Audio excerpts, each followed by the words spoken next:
Viewer is asking this question right here. We haven't bought oil or gas from Iran in 25 years. Why would the war affect gas prices in the United States?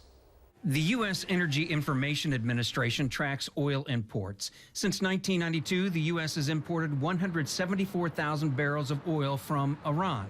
It may sound like a big number, but we imported 8 times that amount in 1 month in 1977. It doesn't mean the Iran oil spigot is shut off to the world. Other countries buy oil from Iran, and there's only a certain amount of oil produced on a daily basis. Data analytics company Kepler tells us China buys all of Iran's oil and 80% of its fuel oil and liquefied petroleum gas. In the first 6 months of this year, Kepler says China bought an average of nearly 1.4 million barrels per day of Iranian oil.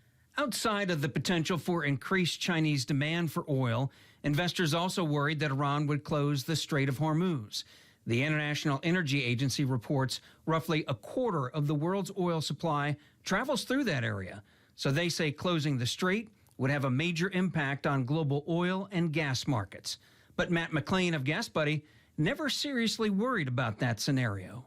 It's all designed to inflict anxiety and fear because it doesn't make economic sense for them in any way, shape, or form. It would be detrimental to their country on so many levels that it's not really something that makes a whole lot of logical sense. Oh, coming back to the viewer's question, why would the war affect gas prices in the United States? Well, you've heard the answer in select words in this story. Worry that China would squeeze the world's oil supply, fear and anxiety that a prolonged war would disrupt the Strait of Hormuz. Bottom line, fear, worry, and anxiety about the impact of a war do play a role in prices. If you have a question for Fact Finders, all you have to do is go to ky3.com and you can submit your question.